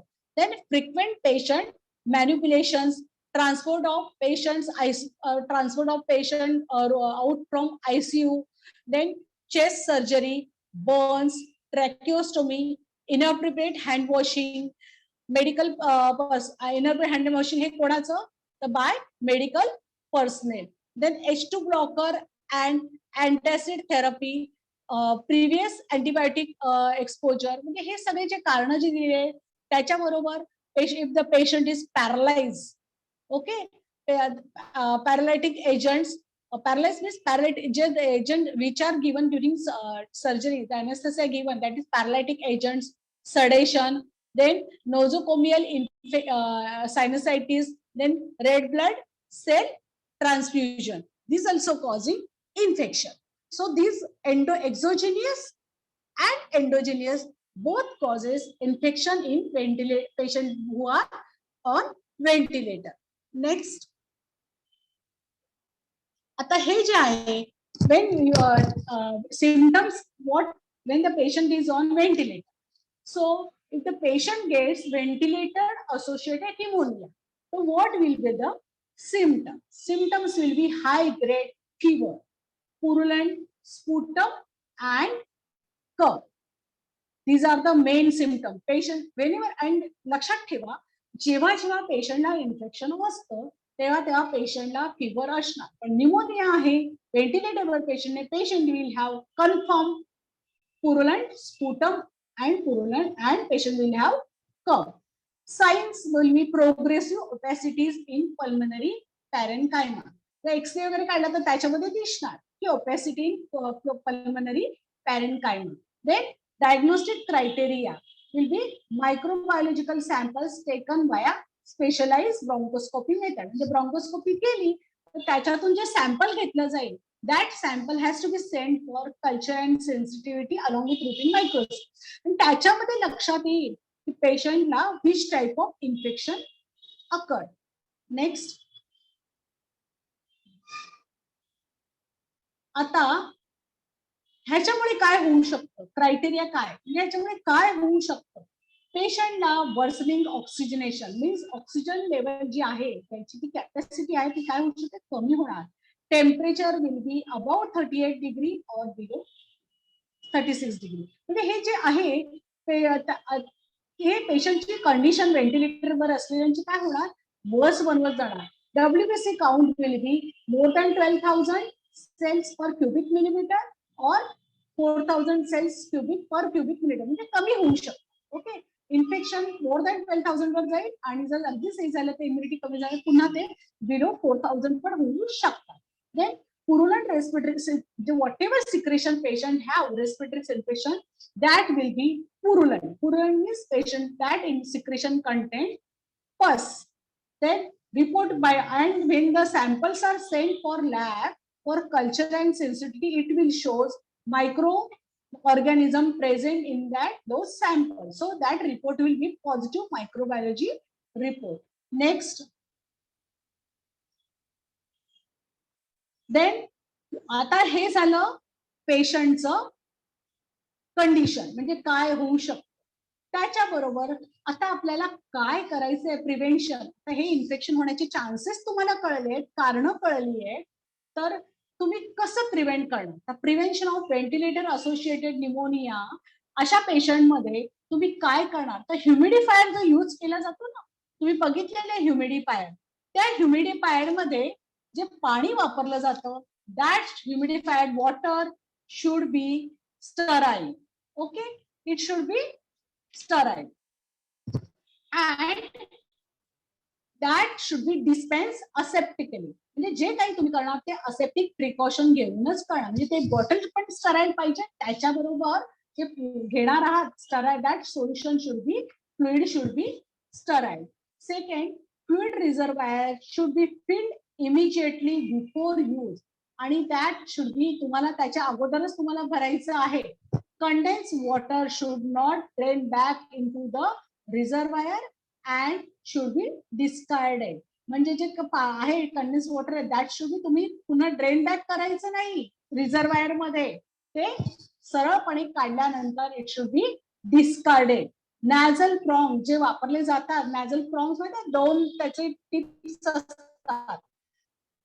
ट्यूबिंग, मास्क, ह्या सगळ्या गोष्टी काय सिंगल यूज अँड डिस्पोजेबल, म्हणजे ते एकदाच वापरून तुम्ही काय करू शकता, ते डिस्पोज करू शकता. Next,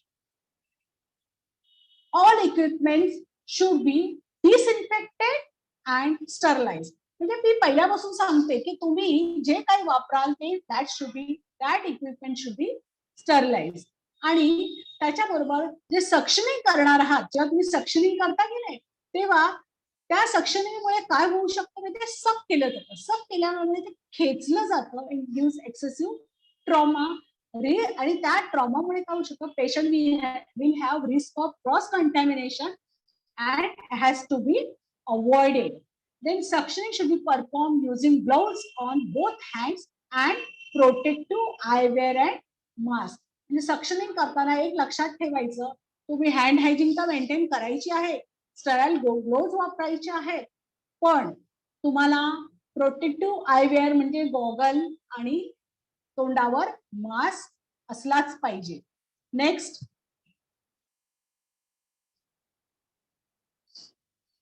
sterile catheter. आता हे झाले जे तुम्ही आता सक्शनिंग करणार तर कसं करणार, कुठलंही कॅथेटर घेऊन करायचं नाही. Sterile catheter should B use for suctioning. Catheter should B flushed with sterile fluid in case flushing is required. कधी कधी काय होतं, कॅथेटर मध्ये ब्लॉक होऊ शकतं करताना सक्शन, मग अशा वेळेला काय करायचं, ते स्टराईल फ्लुइड मध्ये काय करायचं, फ्लश करायचं. Suction connecting tubing and suction canister should be change daily. म्हणजे जे ट्युबिंग आहेत ते काय करायचे, जे कनेक्टिंग ट्युबिंग आहे ते चेंज करायचं.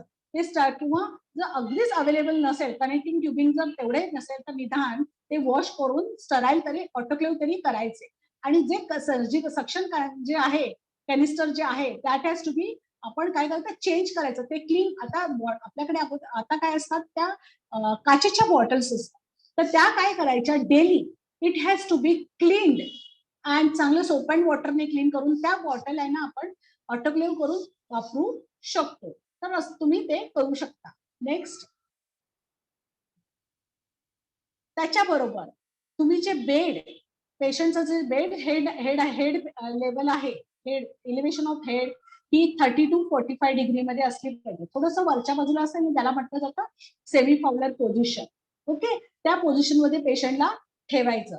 Then peptic ulcer disease prophylaxis, म्हणजे त्याच्यामुळे काय होणार की पेशंटला ते इन्फेक्शन होणार नाही.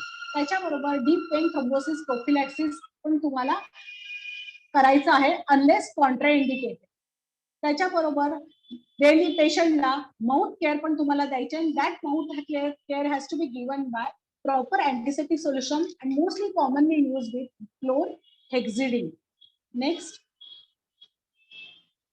आता दिस आर द, आता आपण बघितल्या आतापर्यंत 3 गोष्टी बघितल्या. कुठल्या बघितल्या तर फर्स्ट आहे catheter associated urinary tract infection, second surgical site infection, third ventilator associated infection, आणि फोर्थ आहे which we are going to see is the central line associated blood stream infection. म्हणजे जुगुलर जेव्हा वेन घेतली जाते ना, तिकडून जेव्हा सेंट्रल लाईन जेव्हा घेतली जाते तेव्हा त्या बाजूला जे इन्फेक्शन होतं that is called central line associated blood stream infection. It is the when the microorganism enters the bloodstream through a contaminated catheter during insertion or though septic condition to cause serious infection. Next. आता त्याच्यामध्ये infection कोणतं असू शकतं तर first आहे pathogens which cause Klebsiella. These Klebsiella are Staphylococcus epidermidis, Staphylococcus aureus, Candida, Enterococci and gram-negative bacilli. Okay, हे common infection you will find in central line associated bloodstream infection. Next. Now, routes of contamination. आता roots of contamination जर तुम्ही बघितलं त्याच्यामध्ये काय आहे, तर migration of skin organism, जे स्किनवर असतात micro organism, that micro organism at the insertion site enter होतं, मायग्रेट होतं, enter into the cutaneous catheter tract and along the surface of the catheter with colonization of the catheter tip. आणि ते कुठे करतात colonization? the catheter tip वर करतात. Next, आता याचे रूट्स ऑफ कंटॅमिनेशन कसे आहे, तर routes of contamination is first direct contamination. आता डायरेक्ट कंटॅमिनेशन म्हटलं तर काय आलं, तर direct contamination of the catheter or catheter hub by contact with hands or contaminated fluid or devices. Okay. Second, though the bloodstream from another focus of infection then contaminated, in this case means whatever direct this catheter contamination, when you insert the catheter, if it occur direct contamination by catheter or catheter hub is the main cause, and along with that if your hands are contaminated with the fluids and devices, it causes contamination. Now we'll see next. Now these are the actually this slide it is connected with catheter associated infection, but now we see the catheter associated is how it is connected with bloodstream infection. So pathogenesis of catheter associated bloodstream infection means both how the catheter associated infection is connected into the systemic infection. So we'll see first that. So when the catheter is inserted, that catheter surgical means when you insert the catheter by when insert into the jugular vein, how it causes infection. So it causes exogenous skin flora extends by healthcare workers' hands inserted into the skin, and through the catheter tract it goes inside the vein. So it inserted into the vein by endogenous skin flora extend healthcare workers' hand. So what happens, this when the catheter is inserted via jugular vein or central line, that catheter when it is inserted into the vein, what it happens, the infection is inserted by healthcare workers' hands into the vein. So first what happens, hub is contaminated, and from hub contaminated it slowly it goes into the via the catheter into the vein by from the hands of the healthcare worker. लक्षात आलं, healthcare वर्करच्या हातून कसं ते infection त्या catheter मधून Wien मध्ये जातं. Next, तर ह्याच्यासाठी तुम्ही काय करणार आहात, तर काय करणार आहात लक्षात ठेवायचं, इन्फेक्शन झालं की त्या पेशंटचं काय होणार, hospitalisation stay will be increase. म्हणून तुम्हाला प्रिव्हेन्शन करायचं. तर प्रिव्हेन्शन करण्यासाठी काय करायचं, you will educate this main आहे, educate all staff on indications and proper insertion and maintenance of intravascular catheter. म्हणजे हे सगळ्यांना ह्याचं ट्रेनिंग मिळालंच पाहिजे, कसं इन्सर्ट करायचं, गरज आहे का, इंडिकेशन हे लक्षात ठेवायचं आणि ते इन्सर्ट केलेलं कसं मेंटेन करता येईल ते बघायचं. Second, you will assess the knowledge and adherence to guidelines periodically. म्हणजे तुम्हाला नॉलेज तुमचं असेस केलं गेलं पाहिजे, तुम्हाला ह्याची माहिती आहे का, बरं माहिती आहे ती तुमच्या डोक्यात फिक्स आहे का. Then designate fully train personnel to insertion and maintenance, म्हणजे ज्याला व्यवस्थित ह्या कॅथेटर इन्सर्शन आणि मेंटेनन्स बद्दल माहिती आहे, ज्यांना ह्याचं ट्रेनिंग मिळालेलं आहे त्यांनीच ते करावं. Then ensure appropriate nursing staff level in ICU. आता हे तर महत्वाचं आहे, म्हणजे 1:1 रेशो आयसीयू मध्ये मेंटेन झाला पाहिजे. That has to be followed. Next, insert catheter at upper extremities instead of lower side. म्हणजे कधी खालच्या बाजूला इन्सर्ट करण्याची अप्पर एक्स्ट्रीमिटीज मध्ये इन्सर्ट करायचं. म्हणजे आता तुम्ही नॉट ओनली जुगुलर, मी तुम्हाला सांगेन की वेनफ्लो वगैरे पण इन्सर्ट करतात की नाही, तर ते जर वरच्या बाजूला तुम्ही जर इन्सर्ट केलं तर तेवढे प्रॉब्लेम होणार नाही. त्याच्यावर choose the correct catheter size. म्हणजे तुम्हाला माहिती आहे की किती नंबरचं कॅथेटर यूज करायचंय. म्हणजे आता वेलफ्लो वगैरे तुम्ही जर वापरले तर किती नंबर वापरायचे according to the small baby, then 24 number, adult you can use 22 number. This depend upon the age factor also and patient's condition. Replace the catheter inserted in a lower extremity side to an upper extremity side as soon as possible. आणि जेव्हा जेव्हा तुम्हाला गरज वाटते की catheter 2 दिवसाच्या वर ठेवलं नाही गेलं पाहिजे, it has to be replace. And replace कुठून लोअर वरून खालच्या बाजूपेक्षा ते वरच्या बाजूला इन्सर्ट करायचं म्हणजे केलं गेलं पाहिजे, म्हणजे घालून वर. Then clean skin आणि इन्सर्ट करायच्यावर लक्षात ठेवायचं skin has to be prepared. Prepared means what? It has to be clean with antiseptic solution before insertion. आणि that antiseptic solution should dry before inserting catheter. Next. Okay. आता पुढे तुम्ही काय करणार आहात? तर मेन आहे मॅक्झिमम स्टराईल बॅरियर प्रिकॉशन. हे तर प्रत्येक ह्याच्यामध्ये आहे, हे डोक्यात फिक्स करायचं की आपल्याला बॅरियर प्रिकॉशन घ्यायचं आहे. तर काय काय वापरायचं? Surgical mask, sterile gloves, cap, sterile gown and large sterile drapes. म्हणजे हे तुम्हाला that has to be followed. म्हणजे ह्या गोष्टी this has to be followed every time whenever you are doing any procedure. You have to do proper skin cleaning, and for that you have to use alcohol based chlorhexidine rather than iodine. That is the important. You have to use alcohol based chlorhexidine. Third, you have to do avoidance of femoral vein for central venous axis. पण femoral vein का माहिती ती करायची?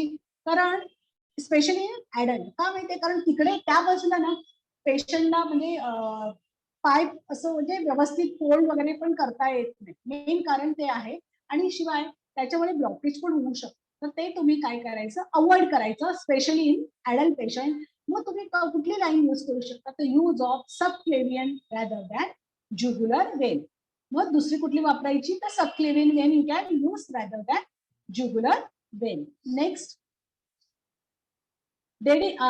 अजून एक ह्या गोष्टी तर खूप महत्वाच्या आहेत. तर dedicated staff for central line insertion and competency training assessment. अशा स्टाफची हे करायची, म्हणजे अशा स्टाफची नोंदणीपेक्षा अपॉइंट करायच्या की त्यांना हे सेंट्रल लाईन इन्सर्शनचं व्यवस्थित माहिती आहे, त्यांना त्याची कशी केअर घ्यायची, कसं मेंटेन करायचं, अशा स्टाफना तिकडे अपॉइंट करायचं आणि त्यांना ट्रेनिंग आणि त्याचबरोबर असेसमेंट पण करण्यास प्रवृत्त करायचं. त्याच्याबरोबर you have to use standardize insertion packs. म्हणजे सगळं काही कसं ते स्टँडर्डाइज सगळं प्रोटोकॉल प्रमाणे असलं पाहिजे. अवेलेबिलिटी ऑफ इन्सर्शन गाईडलाईन्स आणि त्याच्याबरोबर त्याचे काही गाईडलाईन आहेत ते प्रत्येक हॉस्पिटलचे असतात. त्या गाईडलाईन प्रमाणे including indication for central line use. म्हणजे कोणाला गरज आहे इंडिकेशन बघूनच ते गाईडलाईन फॉलो करायचे. Use of checklist with train observer. आणि दरवेळेला तुम्ही जेव्हा करणार सेंट्रल लाईन, जेव्हा ह्या गोष्टी करणार ना, तेव्हा तुम्हाला चेकलिस्ट यूज करायची with train observers. Use of ultrasound guidance for insertion of internal jugular lines. आणि ह्याच्यासाठी अल्ट्रासाउंड जर गायडन्स घेतला तर त्याचा तर आणि उपयोग होईल for insertion of internal jugular veins. त्याच्यामुळे ना तुम्हाला व्यवस्थित ती कॅथेटर पास झालं आहे की नाही, that you will come to know. Next,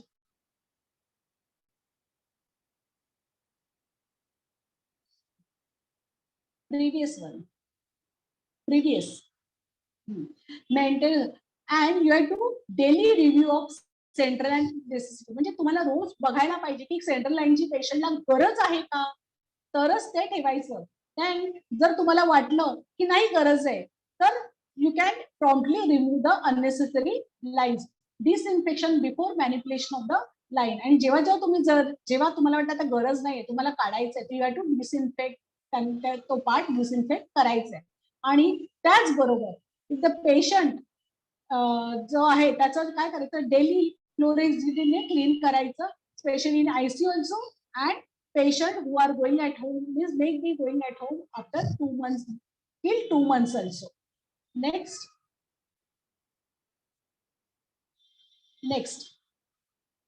Then disinfected catheter hub, ports, connectors before using the catheter. सगळं हे म्हणजे जेवढा पार्ट आहे जो आउटसाइड बॉडी आहे तो पार्ट कॅथेटरचा सगळा डिसइन्फेक्ट करायचा. त्याच्याबरोबर ड्रेसिंग चेंज करायचं, डिसइन्फेक्ट करायचं आणि has to be done in disinfected with alcohol based chlorhexidine with pipe for every 5 to 7 days and replace administration sets within 96 hours. म्हणजे ते पूर्ण सेट 96 hours म्हणजे किती, 24 तासाचा एक दिवस, म्हणजे 4 दिवसांनी तुम्हाला ते चेंज पण करायचंय. Along with that you have to ensure appropriate nurse to patient ratio in ICU. आता BMCच्या भाषेत म्हटलं तर हे पॉसिबल आहे की नाही मला माहिती नाही, ते पॉसिबल आहे की नाही ते बघायचं. But nurse and patient ratio it should B 1:1. that has to be followed in ICU. Next, key components of previous one. Key components. आता ह्याच्यासाठी काय करायचं तर की preventing infection are limit transmission of organism between patients, then controlling environmental risk, regular surveillance of infection and outbreaks, prevention of infection in staff members, म्हणजे त्यांच्यामध्ये पण infection जर असेल स्टाफ मेंबर्स मध्ये तरी पण पेशंटला इन्फेक्शन होण्याची रिस्क मोठ्या प्रमाणात आहे. Then educating healthcare workers to shoulder the responsibility of infection control. प्रत्येकाच्या खांद्यावर ही जबाबदारी आहे की माझ्यामुळे पेशंटला इन्फेक्शन झालं नाही पाहिजे, की ज्याच्यामुळे पेशंटचा हॉस्पिटल स्टे वाढला गेला नाही पाहिजे. हे प्रत्येकाच्या खांद्यावर ही जबाबदारी आहे. नेक्स्ट, आता हे सगळं लेक्चर झालेलं आहे. तुम्हाला मी सांगितलेलं आहे की एक केस स्टडी तुम्हाला देते. Previously healthy 66-year-old man fell off from his bicycle onto dry pavement and sustained an open fracture on his left arm. म्हणजे 66 वर्षाची व्यक्ती आहे, हा पडलेला आहे आणि त्याला ओपन फ्रॅक्चर झालेला आहे. कुठल्या बाजूला, लेफ्ट आर्मला. तर ही सबसिक्वेंटली अंडरवेंट ओपन रिडक्शन. म्हणजे हे कुठे ऑर्थोपेडिक केस झाली, ओपन रिडक्शन झालंय आणि त्याच्याबरोबर पेशंटचं इंटरनल फिक्सेशन पण झालं. त्या पेशंटला chlorhexidine based sterilising solution and perioperative antiseptics were use in according with our institutional protocol. म्हणजे हे वापरलेलं गेलं आहे. प्रोसिजर वॉज अनकॉम्प्लिकेटेड, काही प्रॉब्लेम नाही झाला. Patient discharge home on the 3rd post operative day. पेशंटला 3ऱ्या दिवशी डिस्चार्ज पण मिळाला. But 10 days after surgery patient develop increase pain at surgical site. म्हणजे कुठे, लेफ्ट आर्मला त्याला दुखायला स्टार्ट झालंय. Noted green discharge from the wound. त्या पेशंटला ग्रीन डिस्चार्ज यायला लागलेला आहे त्या वुंड मधून. ही वॉज रिएडमिटेड, म्हणजे त्याचा हॉस्पिटल स्टे वाढला to hospital for surgical drainage of the affected elbow. आता मला सांगा, ह्या पेशंटला इन्फेक्शन झालेलं आहे. आता इन्फेक्शन झालेलं आहे तर तुम्ही मला एक सांगा की ह्या पेशंटला इन्फेक्शन झालेलं आहे तर तिथून सर्जिकल ड्रेनेज आहे, ड्रेनेज तिथून कुठला आलाय, ग्रीन कलरचा डिस्चार्ज आलेला आहे.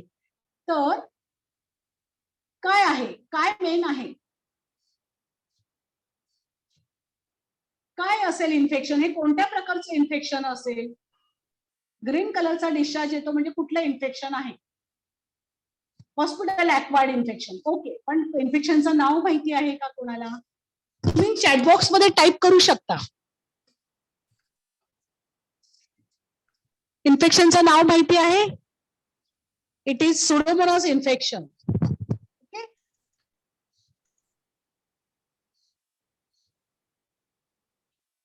तर त्याच्यासाठी आता हे जे इन्फेक्शन जे झालेलं आहे ते इन्फेक्शन पेशंटला झालेलं आहे. तर त्याच्यामुळे काय झालंय की त्या इन्फेक्शनमुळे पेशंटचा हॉस्पिटल स्टे वाढलेला आहे, त्याला फिवर वगैरे सुरू झाले असणार, पेन असणार. म्हणजे ज्या फ्रॅक्चर झाला म्हणून ऍडमिट झाला, सर्जरी झाली, पेशंट बरा झाला म्हणून तो वाटला म्हणून घरी गेला 3ऱ्या दिवशी, पण आला कशामुळे की हे इन्फेक्शन झाल्यामुळे तो परत ऍडमिट झाले. तर हे इन्फेक्शन होऊ नये म्हणून आपण काय प्रिव्हेन्शन घेऊ शकतो हे आपल्या लेक्चरमध्ये आपण बघितलेलं आहे. तर ह्या लेक्चरमध्ये आपण काय काय बघितलेलं आहे, तर कॅथेटर असोसिएटेड इन्फेक्शन बघितलेले आहे, त्याच्यानंतर सर्जिकल साइट इन्फेक्शन बघितले, व्हेंटिलेटर असोसिएटेड इन्फेक्शन बघितलेले आहे, हे सगळे जे इन्फेक्शन आहे ते पेशंटला हॉस्पिटलमध्ये राहिल्यामुळे झालेले जे इन्फेक्शन आहे आफ्टर ऍडमिशन, ते इन्फेक्शन पेशंटला झालेले आहे. तर हे आपण बघितलेले आहे. ओके, नाऊ माझं आता हे लेक्चर तर ह्याच्यामध्ये झालेलं आहे, पण तुम्हाला जर कोणाला काही विचारायचं असेल तर तुम्ही विचारू शकता. संचिका madam. Thank you, ma'am, for the excellent session, and I believe that the nursing professionals will be highly benefited with the information that you have given today. Now the floor is open for discussion. मेरे सभी participants से अनुरोध है कि वो लोग अपने सवालों को chat box में डाल सकते हैं या फिर unmute करके वो पूछ सकते हैं.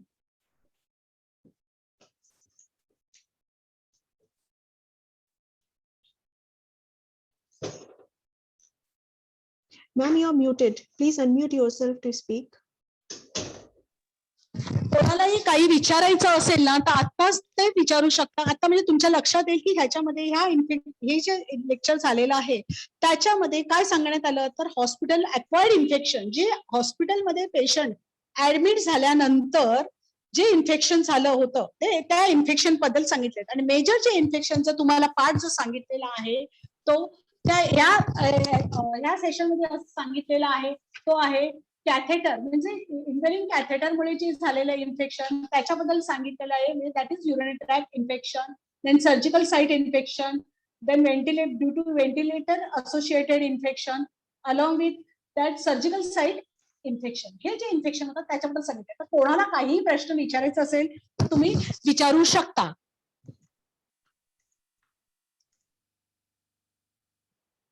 किसी का कोई सवाल है तो अपने आप को अनम्यूट करके वो पूछ सकता है या फिर अपने सवाल को चैट बॉक्स में डाल सकता है. येस, तुम्ही अनम्यूट करा आणि तुम्ही प्रश्न विचारू शकता. You are all welcome.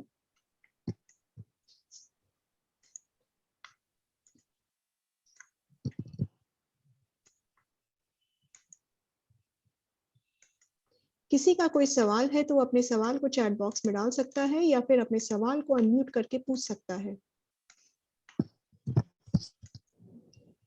कोई भी मीटिंग छोड़ के अभी जाएगा नहीं. मैं देख रही हूँ काउंट कम हो रहा है. प्लीज आप लोग अभी मीटिंग छोड़ के ना जाएं. हे लेक्चर जे आहे हे तुमच्यासाठी आहे. तुम्ही जेव्हा वॉर्ड मध्ये काम करता, when you work in the ward to prevent the infection to the patients as well as means you have to decrease the hospital stay of the patient. That also come in this means you can understand from this lecture. So you have to understand what are the complications may occur to the patient because of this hospital acquired infection. Ma'am, I would request you that you please motivate the participant to attend all the sessions in the same batch. They are in batch 3. Okay, हे batch 3 आहे आणि सगळ्यांना हे actually eco इंडियाने जे lecture चालू केलेलं आहे हे तुमच्यासाठी आहे. तुम्हाला हे लेक्चर अटेंड केल्यामुळे काय होणार की हे तुम्हाला कळणार. ह्या लेक्चर मधून तुम्हाला जी माहिती मिळणार ते तुम्ही हॉस्पिटलमध्ये जेव्हा काम करणार, वॉर्ड मध्ये काम करणार, तेव्हा त्या काम करताना तुम्हाला जे काही प्रॉब्लेम्स येतात, जे तुम्हाला लक्षात येतं की पेशंट परत परत का ऍडमिट होतात, स्पेशली सर्जिकल वॉर्ड मध्ये जेव्हा पेशंट ऍडमिट होतात तर तुम्हाला ते हॉस्पिटल स्टे हा पेशंटचा वाढतोय. आणि त्याच्यामुळे हा जो हॉस्पिटल स्टे वाढल्यामुळे काय होतंय की नॉट ओनली पेशंटचा तर हे इकॉनॉमिकल लॉस होतोच आहे, बट हॉस्पिटलमध्ये ऍडमिट झाल्यामुळे हॉस्पिटलमध्ये पण काय होतो, हॉस्पिटलचा पण ह्याच्यामध्ये इकॉनॉमिकल लॉस होतो. आणि आपल्यामुळे जर इन्फेक्शन झालं, हेल्थ केअर वर्कर्समुळे जर इन्फेक्शन झालं तर त्याच्यामुळे काय होऊ शकतं की दुसऱ्यांना त्या हेल्थकेअर म्हणजे एक म्हणतात तर डाग असतो. आपल्यामुळे जर हेल्थकेअर वर्करमुळे इन्फेक्शन झालं तर एक प्रकारचा तो आपल्यालाच डाग आहे, कारण तो आपण इन्फेक्शन पेशंट येतो एका कारणासाठी आणि आपण इन्फेक्शन देऊन काय करतो, त्याची जी कंडिशन ऑलरेडी जी आहे म्हणजे जी वर्स आहे ते अजून वर्स करून टाकतो. तर ते प्रिव्हेंट होण्यासाठी हे आपण लेक्चर्स जे इको इंडियाने स्टार्ट केले ते सगळ्यांनी अटेंड करा. हे तुम्हाला बेरवानी म्हणजे असं आपण दुसऱ्यांवर बेरवानी केल्यासारखं नाहीये, हे आपल्यासाठी आहे. आपणच ह्याच्यातून शिकायला मिळतं. कारण कसं माहितीये, शिक्षण हे नॉलेज जे आहे ते आपण गेन करायचं आहे. नॉलेज गेन केल्यामुळे होतं काय होतं की आपल्याला आपल्या लाईफमध्ये पण त्याचा उपयोग होतो. तर तुम्ही ते सगळ्यांनी हे जे सेशन्स आहेत ते अटेंड करा, त्याच्यामुळे तुम्हाला त्याची माहिती व्यवस्थितरित्या मिळेल, ही रिक्वेस्ट आहे तुम्हाला. Thank you, ma'am. Ma'am, there is an overwhelming response in the chat box regarding the lecture. The participants liked the lecture very well. You explained the concept in a very simple language and in their mother tongue also. So it's a very good session, I would say. Thank you, madam. But madam, my actually now I cannot connect with the laptop. That was the main problem for me. Sorry for that to you also and for our participant also. Thank you very much, ma'am. Ma'am, no need to say sorry, ma'am. We had the plan B also. I said, and we worked out. That is what we always have. The next time we will see that workout for that. Thank you, madam. Yes, ma'am. Thank you, ma'am, for joining all together. And really, I like the session. You explained the concept in a very well manner, and my colleague will be in touch with you and will call you for the next session as well. Thank you so much, ma'am, for joining us today. मेरा सभी participants से अनुरोध है कि मैंने thank you. कि मैंने feedback form का link मैंने chat box में डाला है, तो आप कृपया आप सब लोग उसको भरें. बिना फीडबैक फॉर्म भरे कोई भी मीटिंग को छोड़ के नहीं जाएगा.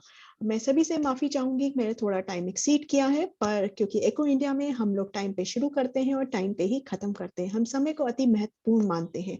समय ही एक ऐसी पूंजी है हमारे जीवन में जो कि जिसपे अगर हमारा कंट्रोल नहीं है, लेकिन वो सबसे अनमोल चीज है. तो हम अभी 3 मिनट आगे हो चुके हैं अपनी मीटिंग से. बस 2 मिनट बाद मैं मीटिंग क्लोज कर दूंगी. बिना कोई भी मैं सबसे अनुरोध करूंगी, बिना फीडबैक फॉर्म भरे कोई भी मीटिंग छोड़ के नहीं जाएगा. ठीक है.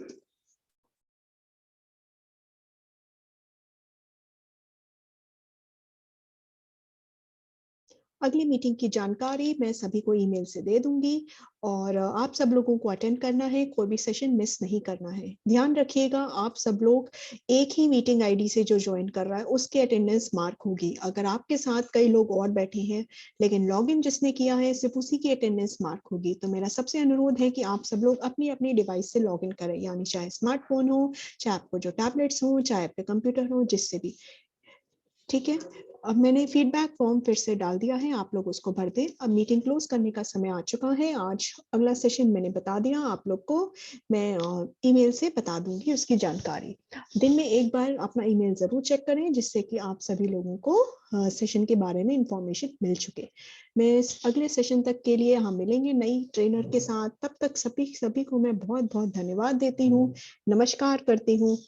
धन्यवाद. जय हिंद. मैं मीटिंग क्लोज करने जा रही हूँ.